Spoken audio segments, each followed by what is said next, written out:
Hi, this is Ideas Untrapped, a podcast about ideas on growth, progress, and prosperity. Welcome to Ideas Untrapped, and today I have with me, virtually from Washington, D.C., Dr. Jesmin Rahman, who is the IMF Mission Chief for Nigeria. Welcome, Jesmin. Thank you. Thank you for having me. It's a pleasure.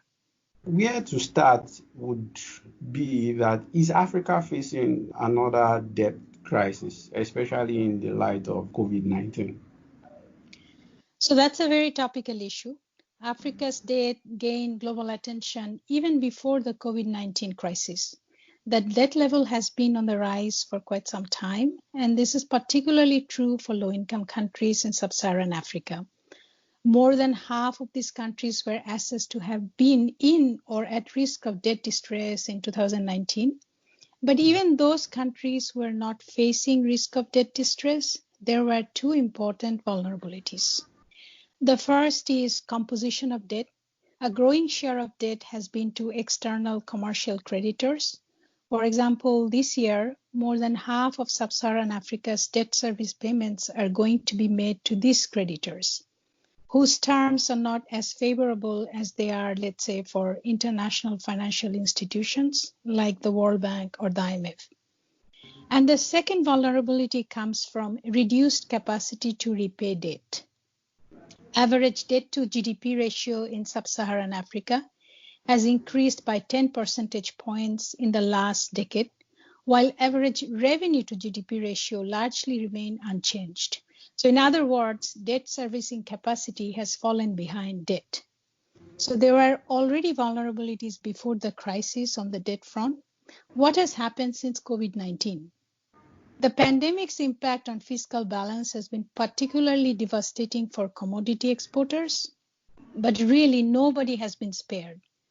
In the IMF's latest economic projections that we have just released, we are expecting real activity in sub-Saharan Africa to contract by more than 3% this year.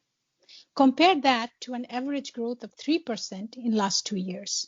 So we are expecting a sharp contraction in output. And as you know, output contraction means lower fiscal revenues, which together with higher spending needs to support life and livelihoods, will raise deficits and debt across the continent. We are projecting average fiscal deficit in sub-Saharan Africa to nearly double this year compared to last year. Average debt level is also projected to rise significantly, reaching above 60% of GDP. Now, this is considerably lower than the levels that were reached in the 1990s, but there is a wide divergence across countries. Some countries are reaching very high debt levels. So bottom line, without a question, as a result of this pandemic, we are likely to see the number of low-income countries in Africa facing debt distress increase. You talked about divergences within the continent itself. So let's zero in on Nigeria here a bit, which I'm sure most of our audiences are interested in. How large are the fiscal challenges that Nigeria faces? I know there have been some worries in some circles that the current path is not a sustainable one. So Nigeria is one of those countries where debt level per se is not considered very high, but debt servicing capacity faces a precarious situation due to very low fiscal revenues. So let's look at debt first. Overall public debt stock is estimated at 29% of GDP. This includes not just general government debt, but also all known potential government liabilities. In the IMF, we'd like to be comprehensive. Now, at this level, public debt is roughly half of the average in sub-Saharan Africa. It is also lower than various thresholds typically considered safe in analytical literature. As you know, there is no magic one safe threshold that can work for all countries, right? It depends on a country's growth performance, strength of policy and institutions, and risk perception, among other things. And we have looked at Nigeria's debt level from all of these angles, and public debt appears sustainable. So that's on debt. But when we look at debt servicing capacity, that is where you get out of the comfort zone. Interest rates take up a large share of revenues. So, for example, this year, all of federal government's revenues are expected to be spent on interest payments. The problem is not exorbitant interest costs. The problem is low revenues. Adding debt without raising revenues only increases vulnerabilities. Raising revenues is Nigeria's largest fiscal challenge, I would say. Total revenues, that includes oil and non-oil, was at 8% of GDP last year. Now, this is among the lowest in the world. To give you some perspectives, the average for sub-Saharan Africa is twice as high. The average for oil exporters is 5 times as high. Every government needs to collect a minimum level of revenues to deliver basic services and provide an enabling role for the public sector. We did some cross-country studies in the IMF, and based on that, the IMF estimates that this minimum threshold is at 12% of GDP. Now, Nigeria's collection is much less than that. So this is a challenge that Nigeria must overcome if it is to put its fiscal house on a strong footing and provide the kind of service its citizens need. What is needed to be done? There is no easy fix. This is going to require a lot of technical and policy efforts in the areas of tax administration and tax policy, but above all, very strong political will. Let's stay on this revenue issue, because the usual discourse and I'd say sometimes response in policy circle is to conclude, as you laid out this problem, that the government needs to collect more revenue, and that means more taxes. But like you also said, the economy is shrinking. So isn't that a double whammy of some sort? Can you really raise revenue from a shrinking economy? Shouldn't growth policies be the priorities? And then a growing economy means the government can then strategize ways to collect more from sectors that are growing. Yeah, so let me unpack that. What I mean by increasing revenues, that does not necessarily mean increasing tax rates. Take, for example, the CIT, corporate income tax. Nigeria has a rather high rate at 30%, but collection efficiency is very low because of widespread use of tax holidays and exemptions, which are kind of suboptimal compensation for a very difficult business environment. So raising revenues does not necessarily mean raising rates. It means collection efficiency, and this is particularly true in the case of Nigeria. The active taxpayer share is very low across tax categories, whether we're talking about VAT, CIT, PIT. So indeed, the first order of business is to broaden the tax base by taking away some of these exemptions, improving the large taxpayer units, making sure that you have a taxpayer register which is up to date, properly segmenting the various taxpayers into small, medium, large taxpayers so you can properly target them, improve compliance. So these are really much more important than, let's say, increasing tax rate. On tax rate, for example, Nigeria has a very low VAT rate. It used to be 5%, was increased recently to 7.5%, and it's much lower than, let's say, ECOWAS countries, which are your neighbors and comparable to Nigeria. But as said, this is not the time to look at the rate increase. Indeed, the first order of business for Nigeria is to actually make sure to collect what is collectible, i.e. increase efficiency. Thanks for that clarification. Looking at the liquidity challenges that some countries have faced, especially in the light of the crisis. I mean, emerging markets, by some estimates, have seen capital outflows of over $40 billion. Some have argued, and I want to get your reaction to it, that the IMF has an important role as some form of intermediator or lender of last resort, given that the access of countries to dollar swap market is not equal. So is that a role that the fund is really stepping up to at this moment? You are absolutely right. Countries typically come to the IMF when they're facing challenging circumstances. For example, the government is not able to pay for vital public spending, or there is not enough foreign exchange to pay for necessary imports or service debt. But this crisis is very different. It is unique and massive in its scale. This is not your typical balance of payment crisis that a developing or emerging market country faces, right? We have a global pandemic which is wreaking a havoc on lives and economies across the world. Countries are being hit by not one, but in some cases 3 to 4 simultaneous shocks, right? You have the health crisis, you've got a commodity price shock, lack of access to international financial market, and plunging external demand. So there's super urgent need for financial assistance, and no wonder some 100 member countries have reached out to us for assistance. So how is the IMF handling sort of this very unique crisis? Now, fully understanding the nature and depth of the crisis, the fund has stepped up lending through its 2 emergency financing facilities. One of these facilities, which is called the Rapid Credit Facility, is fully dedicated to low-income countries. And loans from this facility have a 0 interest rate and a grace period of 5.5 years. What that means is that if you borrow from this window, you don't have to pay anything for the next 5.5 years. So it takes you through the whole crisis period.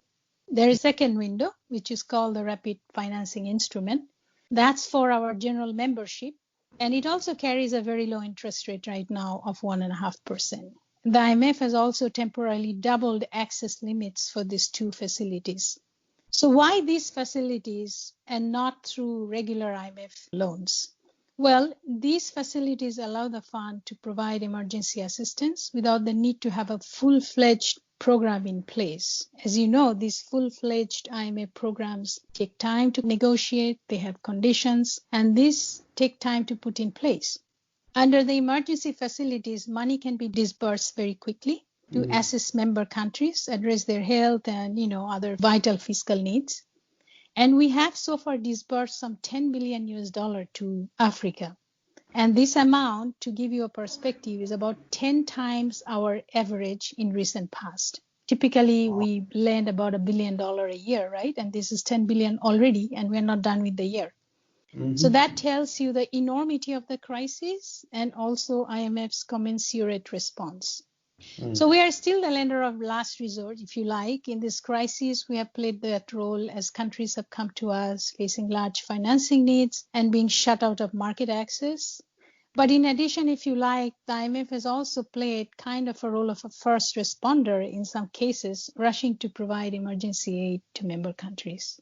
Using the RFI, which I believe Nigeria has accessed, that's the Rapid Financing Instrument, using that as a case study now, the general information made available is that this instrument comes with no conditionalities, but a standard practice with the fund that there are accountability measures. So can you explain or lay it out for us some of the accountability measures that are required to access and implement this fund?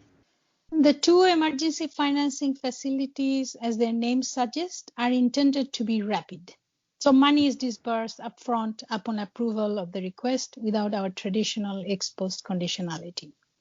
But as you mentioned, it is important to ensure that resources are not improperly diverted.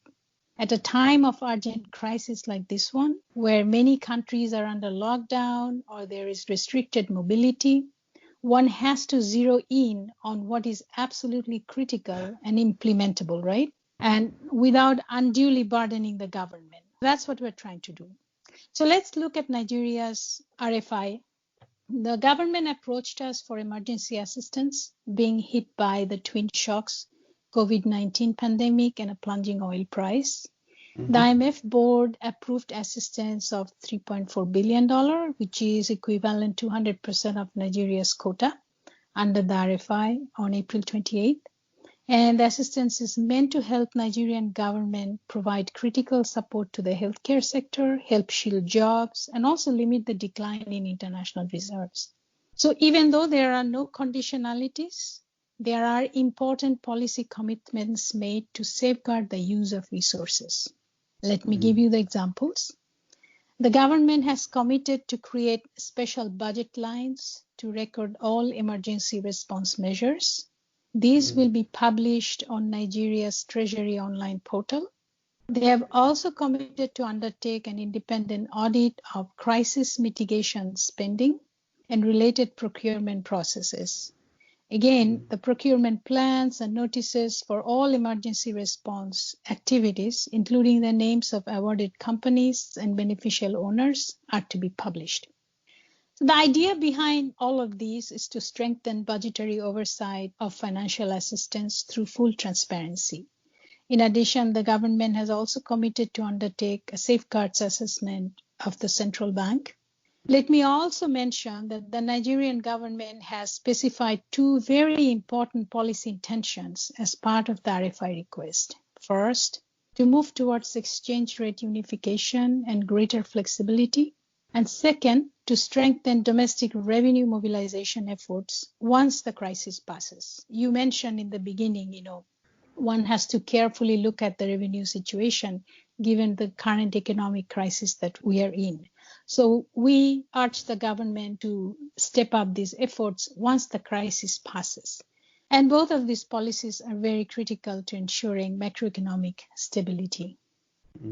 I guess an obvious question is governments have committed to some of these policy measures in the past, and either for political reasons or otherwise, they've reneged. Are there enforcement measures for compliance? So we are very much engaged with the government in terms of policy dialogue, assisting them in any way through technical assistance, through analytical support. So we will remain engaged with the government in coming months to help them implement these measures. But as I mentioned, these are not conditionality per se. So in that sense, it's not like a typical IMF program where you have a review and the team goes and checks implementation against a set of benchmark. On a final note, and this is speculative a bit, what are the long-term growth reform measures that low-income countries can put in place to get out of repeated sovereign debt crisis? Because it's like an old story, right? And where does it end? How does it end? Yeah, so you raise a very important issue. It feels like deja vu, right? Every time we get into the debt crisis. A few things, we talked in the beginning of our discussion, the importance of revenue mobilization. I think that is absolutely critical. When you look at what happened to revenue to GDP ratio in, let's say sub-Saharan Africa over the last decade or 15 years, as I mentioned, it hasn't moved much. And we tried to find, successful cases of sustained revenue mobilization period in sub-Saharan Africa. And when you look at this long period of time, let's say since 2000, there are only a handful of these episodes, 6 or so. So it's incredibly challenging, not just the technicalities of it, because it's such a slow-moving animal, if you like. Achievements come very slowly and political cycles are short. You really need someone to own the process and be the big push, the big political push behind it to bring in large gains. So first thing would be to put the revenue house on a secure footing, increase domestic revenues so that you don't have to go out and borrow as much, right? That's first. The second would be to improve the growth performance, so to say, not having growth too tied to commodity cycles, so economic diversification. I used to work in Europe and before that Asia. When I compare Africa to, let's say, European growth model or Asian growth model, one thing that stands out is how low the contribution of export sector is to growth in Africa. Generally speaking, you have more successful cases, but generally speaking, this is a leg that Africa hasn't relied on too much. But at the same time, Africa is a young continent. It has a lot of human resources, but you need to build these resources up so that investment comes, whether investment comes from outside or whether domestic or regional or continental investors pick these human resources up and make good use of it, it doesn't matter. But you need some ground conditions to be in place. You need a business environment that people can count on, that investors can count on. You need regular trade facilitating infrastructure in place. So all of these, what we call sort of structural reform, good structural conditions, enabling conditions for businesses to take off. You need all of those reforms as well as good investment in human capital. So population is not a liability. Population becomes your resource. And that's how growth will take off. And if you've got the domestic revenue mobilization and you have your growth going, that is how the continent can take care of its debt problem in a lasting way. That's a very interesting answer, and there's a lot to unpack in there. Thank you very much, Jesmin. It's been wonderful talking to you. Thank you. It has been my pleasure. You can subscribe to the podcast on our website, ideasuntrapped.com. Again, ideasuntrapped.com. Thank you. Until next time.